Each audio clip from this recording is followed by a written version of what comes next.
Devocionais A Bíblia Toda em um Ano.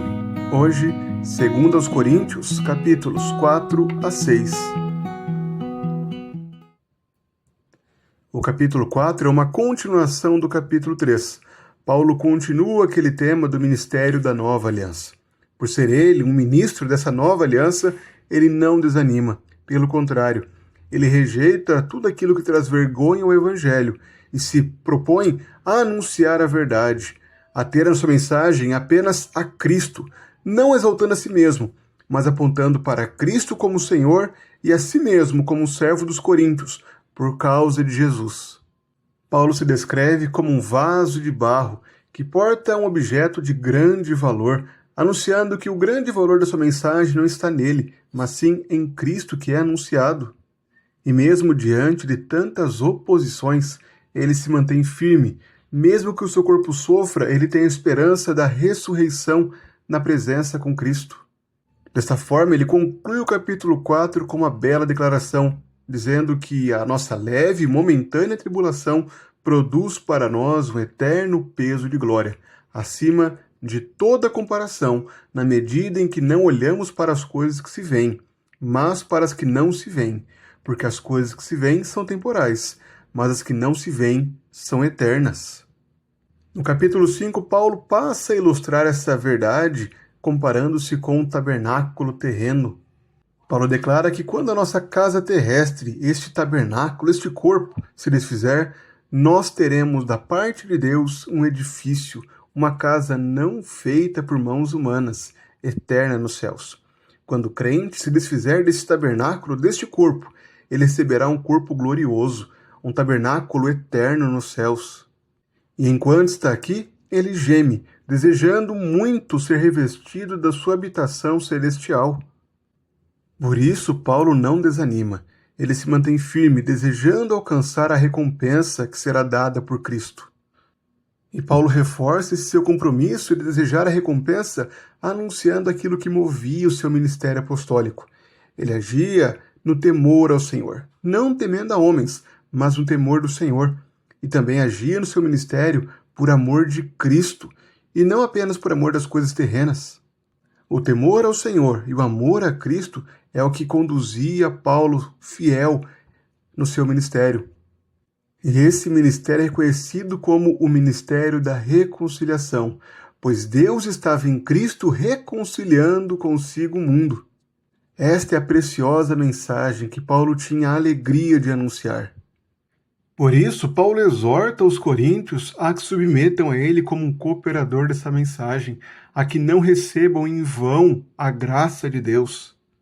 E para trazer um vislumbre mais completo do que ele queria dizer, Paulo passa a descrever toda a sua dedicação, de quantas coisas Paulo abria mão e se submetia para continuar pregando o evangelho aos coríntios.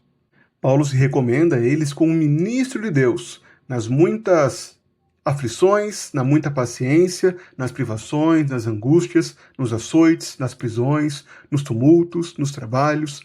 E assim ele prossegue mostrando todo o sofrimento que o acometia. E conclui de forma muito belíssima. Por mais que Paulo fosse visto como desconhecido, ele era bem conhecido. Por mais que parecesse que ele estava morrendo, ele estava vivo. Por mais que seja castigado, ele não estava morto. Por mais que andasse entristecido algumas vezes, estava sempre alegre, pobre, mas enriquecendo a muitos, não tendo nada, mas possuindo tudo.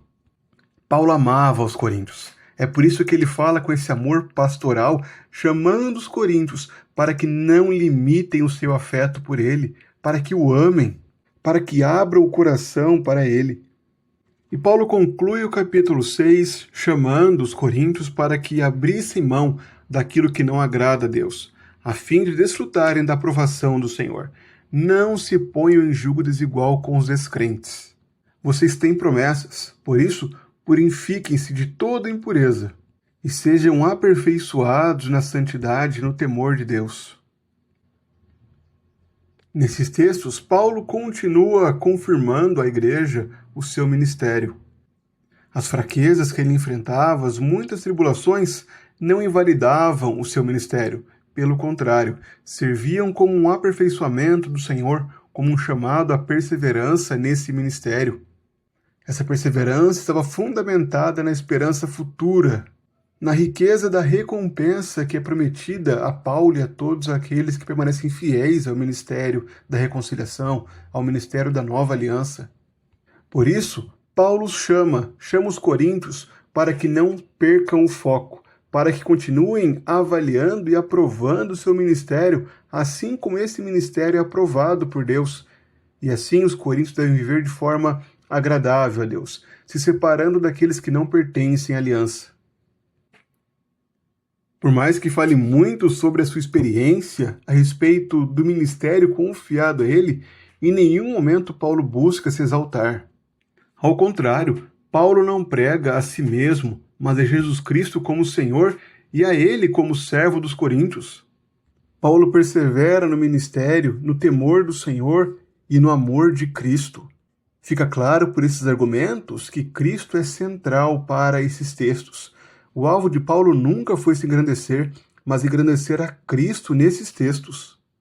Afinal de contas, o ministério da reconciliação só é possível porque Cristo estava reconciliando o seu povo com Deus, não levando em conta os pecados, mas carregando sobre si o pecado do seu povo para que fossem reconciliados com Deus, para que tivessem paz com Deus.